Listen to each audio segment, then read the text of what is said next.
ellos siempre pensaban en ellos mismos y no en qué es lo que sentía Diana.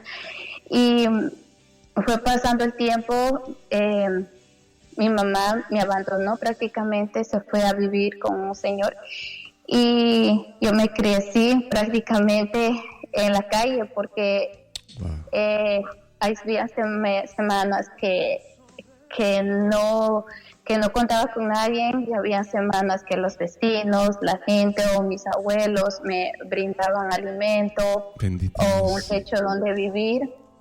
Y fui creciendo, pero en ese crecimiento Dios siempre estuvo conmigo, que yo no lo podía ver. Estaba porque yo quería ya tenía como 10 años más o menos, yo quería ir al catecismo y nadie me inscribía en el catecismo y yo quería hacerme la primera comunión porque yo miraba que ya estaba grande y me fui y me inscribí yo misma y me hice la primera comunión, pero para hacerme la confirmación ya requerían que un adulto estuviera en las reuniones y todo eso. Sí, claro. Y yo me acuerdo que yo lloraba y les decía al síndico de mi parroquia que mi mamá y mi papá no están, pero yo quiero confirmarme, yo quiero hacer la confirmación. Y yo misma me iba a las reuniones. Una vez me acuerdo que en mi parroquia necesitaban a los papás para trabajar en algo que es muy pesado y ir a traer unas piedras, unas rocas del río, y yo me fui y dije que no están mis papás, pero yo voy a piedrita en piedrita.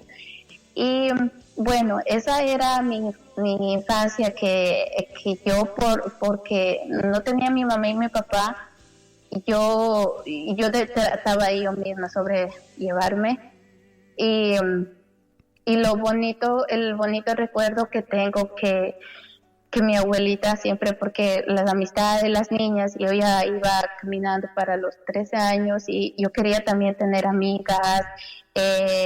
Yo miraba que otras niñas ya empiezan a hacerse adolescentes, en mi tiempo le llamamos señoritas, y tenían sus amigas y se vestían bonito y todo eso, y yo en cambio no, nadie se quería juntar, como el patito feo. Nadie se quería juntar conmigo y eso a mí me dolía mucho. Yo ya veía que otros ya tienen sus novios y todo eso y yo nada. Entonces yo lloraba y mi abuelita, que en paz descanse, me decía, no tengas miedo, no llores, porque Dios está contigo y tal vez tú ahorita estás sufriendo, pero Dios tiene una recompensa para ti. Tú encomiéndate a Él y no importa la gente que te hable mal de tu mamá y tu papá, ellos son tus papás y son los que Dios te dio, así que tú no guardes rencor. Y eso eran las palabras de mi abuelita, y me regaló ella un librito que es la guía del catecismo. Y yo siempre, y ahí había una parte que hablaba del infierno, que había una foto donde se veía la gente que se va al infierno y la otra gente que se va al cielo. Entonces eso era como que para mí siempre yo miraba cuando yo tenía miedo o quería hacer algo malo, miraba eso y decía, no, yo no quiero irme, no quiero estar en esa fila. Y yo tenía como 3 años y yo no quiero estar en esa fila. Y así fui creciendo, y cuando cumplí los 15 años yo tomé la decisión, porque yo veía que con mi mamá en ese tiempo yo decía, es un caso perdido, porque por más que yo le decía que cambie, ella andaba con un hombre, después se separó, después con otro, y tuvo 2 hijas de diferentes hombres. Entonces yo decía, ella tenía 15 años, yo decía que con ella no voy a poder tener un futuro, o sea, de trabajar, o que ella va a ver por mí. Entonces decidí irme con mi papá a los 15 años al estado donde él estaba viviendo con su mujer, y ahí vivían mis 2 hermanos que son de papá y mamá. Y de los 8 años hasta los 15 años yo no la veía a mi hermana, no crecimos juntas. Entonces a los 15 años volver a convivir para mí era como que estuviera conviviendo con extraños. Sí. Mis hermanos eran como extraños, y creo que yo ahora lo entiendo, que para ellos también fue extraño. Entonces y yo quería agarrar algo, por decir una ropa, qué sé yo, de mi hermana. Ella se enojaba, me decía, tú no te han enseñado no te han enseñado qué es educación, que esto no se agarra y que no, para mí todo era nuevo. Y a la parte que aunque sea lo que sea, aunque mi mamá estaba 1 mes, 2 meses, aunque peleándonos como sea, pues ella la veía 1 mes, una semana sí, una semana yo, pero ya vivir lejos en otro estado, ya no podía verla, ya hasta quién sabe, hasta cuando mi papá me llevara de regreso. Entonces yo dentro de mí, yo tenía un dolor tan grande, no poderla ver, no saber nada de ella, y al mismo tiempo el dolor de que no podía expresar mis sentimientos con mis hermanos ni con mi papá mucho. Entonces empecé a tener, y el librito que le dio, que me regaló mi abuelita, se quedó allá donde vivía, entonces ya no lo tenía, y eso fue haciendo que yo me fuera apartando de lo que es la fe, me iba apartando más, me iba llenando de rencor, de resentimiento. Empecé a tener un resentimiento grande hacia mi mamá, hacia mis hermanos. Ellos me regañaban, yo también, ella me insultaba, yo la insultaba. Era un constante, la lucha todos los días de que yo quería defenderme yo misma. Yo decía, pues no cuento con nadie para que alguien me defienda, porque mi hermana me atacaba, mi hermano pequeñito, el hijo de mi madrastra, me atacaba, me pegaba, me jalaban del cabello, me decían que soy una intrusa, que yo no debería de vivir ahí, que me vaya. Y mi papá, él no me defendía, más al contrario, él también me regañaba, me decía que tengo que yo acoplarme a ellos.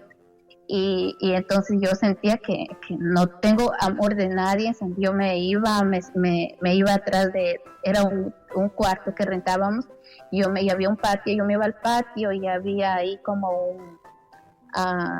un océano, como un río, digámoslo así. Y ahí yo me ponía en la orilla, y ahí yo a veces habían ganas, yo me quería botar de ahí, me ponía a llorar, decía, nadie me quiere, mi mamá me bota, mi papá no me escucha, mis hermanos no me quieren, yo no sé para qué vivo. Había momentos en donde yo quería tirarme de ahí. Sí. Wow. Y la única fuerza que yo tenía era mi hermano mayor, que él siempre llegaba y me ponía sus manos en mi hombro y me decía, tranquila, yo estoy en las mismas, y sigamos luchando, y no llores. Es lo único que él me decía, ponte dura.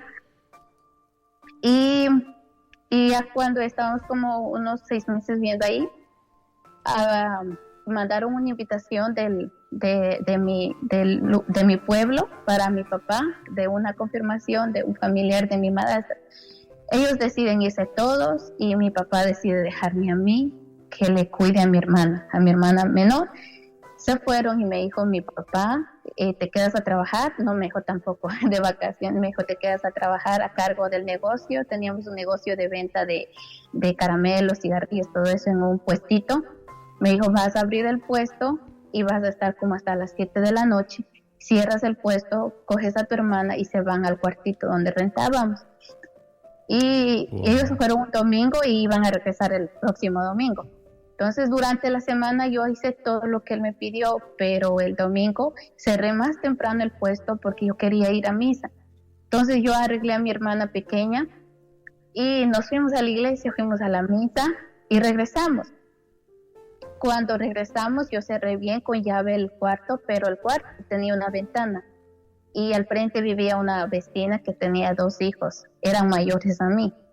Entonces el vecino toca la ventana y me dice, vecina, ¿me puede vender una caja de cigarrillos? Estaba su mamá sentada en la ventana al frente, ella me estaba mirando. Entonces, y bueno, yo no lo vi que era nada indecente, nada de malo. Yo le vendí la caja de cigarrillos, y el muchacho compró, me pagó y se fue. Y ahí, en ese momento que iba a pagar, el muchacho pasó un tío de mi papá.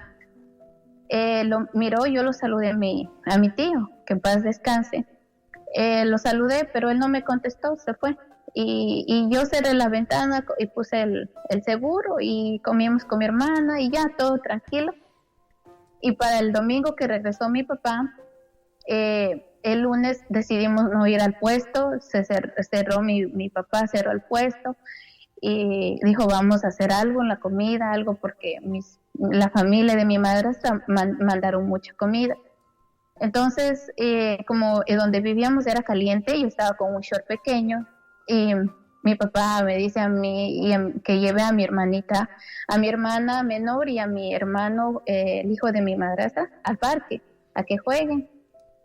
Y yo me fui con ellos, jugamos como 1 hora más o menos demoramos. A lo que yo regreso, mi papá me dice, Diana, entra adentro, quiero hablar contigo.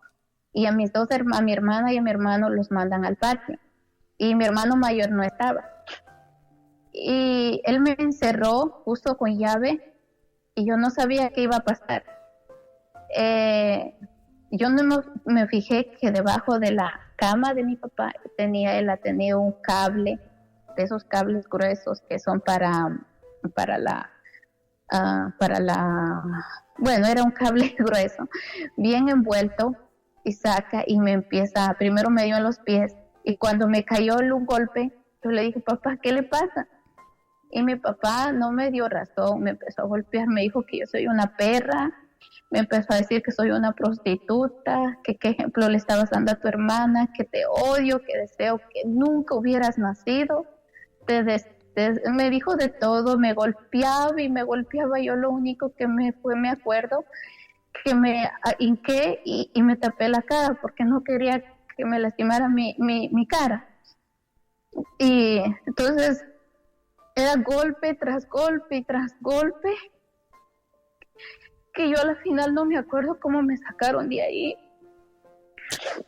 Y yo no sé cómo abrieron la puerta, porque yo escuchaba los ruidos de los vecinos que golpeaban y decían, señor, va a matar a su hija, ayude. Y no sé cómo el muchacho que vivía al frente, él era muy mayor a mí, él creo era del cuartel. Entonces yo creo que de la fuerza rompió la puerta y yo pienso que ellos me sacaron, porque cuando yo me volví en sí, estaba en la casa de la vecina y todo mi cuerpo era puros moretones, y la señora me dijo, me estaba limpiando, y yo le abracé y le dije, yo me quiero a mi mamá, yo me quiero ir de aquí, yo quiero a mi mamá. Y la señora me dijo que llamara a la policía.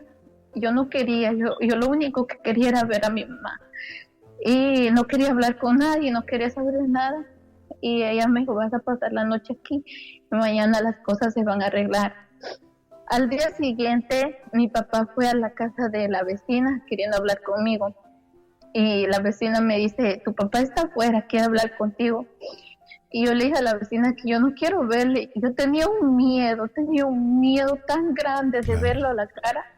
Yo le dije, no quiero verlo, no quiero saber nada, yo quiero a mi mamá. Esas eran las palabras que yo decía, y ella decía, pero escúchalo, tienes que escuchar qué pasó.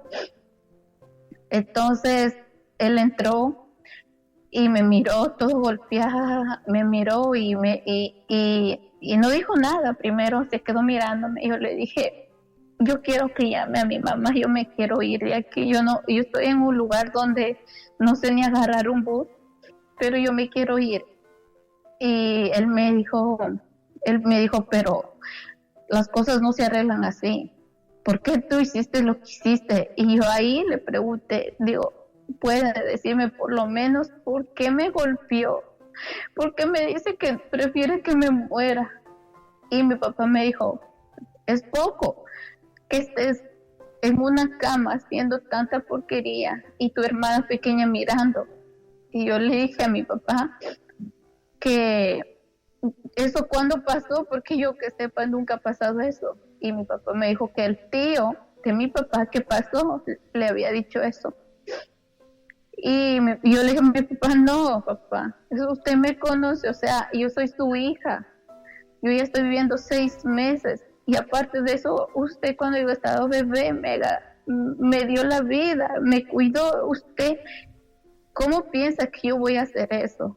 Y entonces él se puso bien pálido, y se quedó así como decimos ahora, en shock, y me miró todo, mi cuerpo era todo golpeado.